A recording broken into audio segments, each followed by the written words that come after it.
महाराष्ट्र राज्यातील सर्व धर्मीयांमधील 60 वर्ष वय आणि त्यावरील ज्येष्ठ नागरिकांना तीर्थदर्शन यात्रेची मोफत संधी देण्याकरिता मुख्यमंत्री तीर्थदर्शन योजना राबवण्यास मान्यता देण्याबाबतचा अधिकृत शासन निर्णय आज महाराष्ट्र राज्य सरकारनं जारी केला आहे, अशी माहिती आमदार प्रताप सरनाईक यांनी दिली आहे। ही योजना सुरू करण्याची मागणी आणि पाठपुरावा करून विधानसभेत आमदार सरनाईक यांनी लक्षवेधी मांडली होती। त्यावर मुख्यमंत्र्यांनी ही योजना लागू करण्याची घोषणा केली होती आणि आज त्याचा शासन निर्णय प्रसिद्ध झालाय। यावर्षी या योजनेच्या अंमलबजावणीसाठी जवळपास 600 कोटी रुपयांची आर्थिक तरतूद करण्यात आली आहे, असंही आमदार सरनाईक यांनी सांगितलं। या योजनेतून दरवर्षी हजारो ज्येष्ठ नागरिकांना मोफत तीर्थदर्शन राज्य सरकारकडून घडवलं जाणार आहे। महाराष्ट्र सरकारच्या सामाजिक न्याय आणि विशेष सहाय्य विभागानं हा शासन निर्णय प्रसिद्ध केलाय। भारत देशात विविध धर्मांचे आणि पंथांचे अनुयायी वास्तव्यास आहेत। महाराष्ट्र ही संतांची भूमी म्हणून ओळखली जात असून महाराष्ट्रात सर्वाधिक महान संत तसंच धर्मगुरू होऊन गेलेत, ज्यांच्या विचारांचा प्रसार हा भारताच्या सीमा ओलांडून झाला असून एक पावनभूमी म्हणून महाराष्ट्राचं नाव घेतलं जातं। महाराष्ट्राला वारकरी संप्रदायाची भक्ती मार्गाची शेकडो वर्षांची परंपरा असून यामध्ये लाखो लोक धर्मकार्य, समाजकार्य भक्ती मार्गानं करत असतात।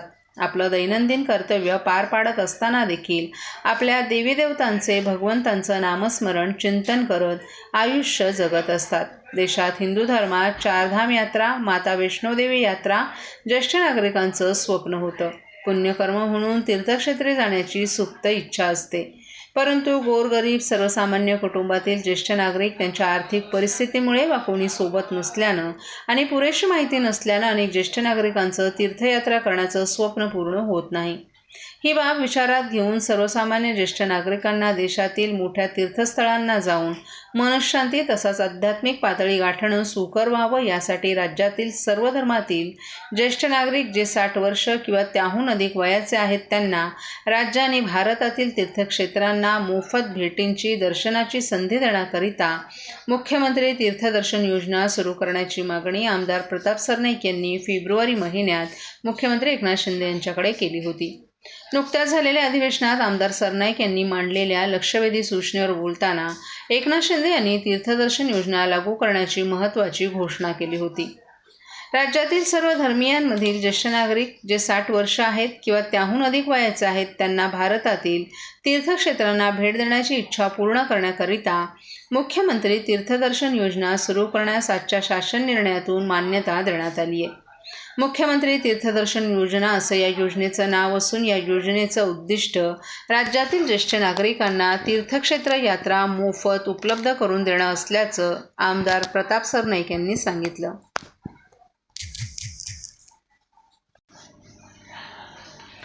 दरवर्षीप्रमाणे यंदाही आमदार प्रताप सरनाईक यांच्या मार्गदर्शनाखाली युवासेनेचे कार्याध्यक्ष पूर्वेश सरनाईक यांच्या नेतृत्वात 10वी आणि 12वीतील परीक्षेत उत्तीर्ण झालेल्या विद्यार्थ्यांकरिता गुणगौरव सोहळा आणि मार्गदर्शन शिबिर या कार्यक्रमाचं आयोजन करण्यात आलं होतं। हा कार्यक्रम काल डॉक्टर काशीनाथ घाणेकर नाट्यगृहात संपन्न झाला। यावेळी उपस्थित विद्यार्थ्यांना प्रख्यात माइंड रीडर भूपेश दवे यांनी व्यक्तिमत्व विकासासाठी मार्गदर्शन केलं, तसंच विद्यार्थ्यांचं त्यांनी मनोबल वाढवलं। यावेळी विद्यार्थ्यांना मान्यवरांच्या हस्ते भेटवस्तू, प्रशस्तीपत्रक आणि ट्रॉफी देऊन त्यांचा सन्मान करण्यात आला। यावेळी आमदार प्रताप सरनाईक यांनी विद्यार्थ्यांना मार्गदर्शन केलं आणि आजच्या स्पर्धेच्या युगात टिकून राहण्यासाठी विद्यार्थ्यांना मोठी कसरत करावी लागत असल्याचं सांगितलं। वाढत्या स्पर्धेमुळे विद्यार्थ्यांना मानसिक तणावाला सामोरं जावं लागत असून विद्यार्थ्यांनी अपेक्षांच्या ओझ्याखाली न अडकता नेहमी आपल्यातील बेस्ट देण्याचा प्रयत्न करावा असा कानमंत्र आमदार प्रताप सरनाईक यांनी विद्यार्थ्यांना दिला। सर्वसामान्य कुटुंबातील विद्यार्थ्यांना करिअर संदर्भात मार्गदर्शन मिळावं, त्यांचा आत्मविश्वास वाढावा, तसंच त्यांच्या सर्वांगीण विकासासाठी गेली अनेक वर्ष गुणगौरव सोहळा आणि मार्गदर्शन शिबिराचं आयोजन करण्यात येत असल्याचं कार्याध्यक्ष पूर्वेश सरनाईक यांनी यावेळी सांगितलं। तर लकी ड्रॉच्या माध्यमातून शिक्षणोपयोगी आकर्षक अशी बक्षिसं विद्यार्थ्यांना देण्यात आली।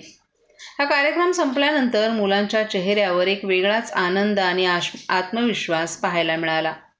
ओवळा माजिवडा मतदारसंघातील सुमारे 1,500हून अधिक विद्यार्थी या सोहळ्यात सहभागी झाले होते।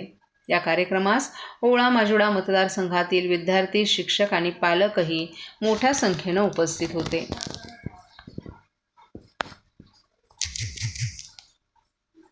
सर्व नागरिकांना आवाहन करण्यात येत आहे की सध्या डासांमार्फत पसरणाऱ्या डेंग्यू या आजाराचा प्रसार रोखण्यासाठी प्रत्येकाने पुढील प्रमाणे कार्यवाही करावी. डेंग्यू आजार एडिस इजिप्ती हा डास चावल्याने होतो. या डासांची पैदास साचलेल्या किंवा साचवलेल्या स्वच्छ पाण्यामध्ये होते. 8 दिवसांपेक्षा जास्त दिवस पाणी उघडे व साचून राहिल्यास त्यात डास अंडी घालतात. अंड्यांच्या अळ्या तयार होऊन पुढे डास तयार होतात. यासाठी आपल्या घरातील पाणी साठे, उदाहरणार्थ बॅरल्स, पिंपे, टाक्या, हौद, रांजणे इत्यादी दर आठवड्याला रिकामे करून घासून पुसून कोरडे करून पुन्हा भरावे.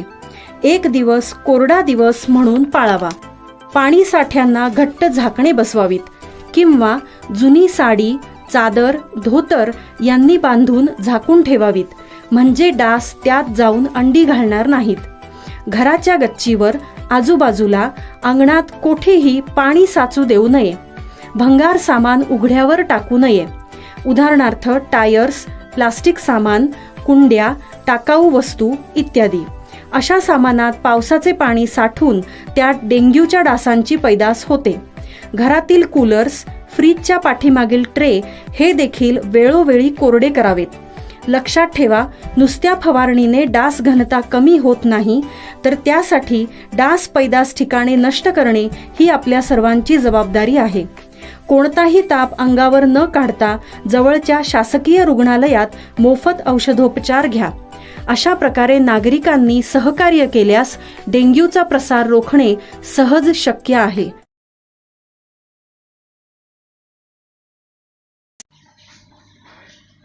भाजप आमदार संजय केळकर यांचा वाढदिवस नुकताच मोठ्या उत्साहात साजरा करण्यात आला. आमदार संजय केळकर यांच्या वाढदिवसाचं औचित्य साधून भाजप व्यापारी सेलचे अध्यक्ष मितेश सहा यांनी छत्रपती शिवाजी रुग्णालयात आमदार केळकर यांच्या उपस्थितीत नवजात बालकांसाठी आणि मातांना बाळंतविडा आणि लाडूचं वाटप केलं. यावेळी माजी उपमहापौर अशोक भोईर, ठाणे जिल्हा हाऊसिंग फेडरेशनचे सीताराम राणे, किशोर सोनगाडा, लक्ष्मीकांत यादव, राजेश गाडे तसंच रुग्णालयातील डीन योगेश शर्मा आणि अनिरुद्ध माळगावकर आदी उपस्थित होते. यावेळी आमदार केळकर यांनी रुग्णालयातील विविध वॉर्डला भेट देऊन रुग्णांच्या आणि नातेवाईकांचीही विचारपूस केली.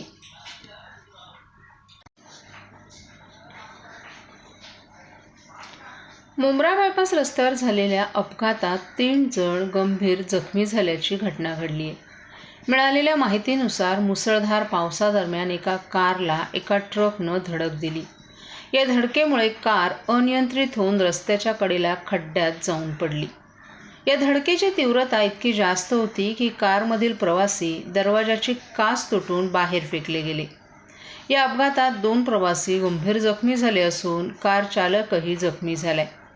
चालकाचं नाव आवेश अल्ताफ मर्चंट असल्याची माहिती देण्यात आली आहे. जखमी झालेल्या 2 प्रवाशांची नावं अल्तमश आणि साजिद अशी असून या तिघांनाही तातडीनं रुग्णालयात उपचारार्थ दाखल करण्यात आले. या घटनेची माहिती मिळताच घटनास्थळी वाहतूक विभागाचे कर्मचाऱ्यांनी पोहोचून मदतकार्य केलं.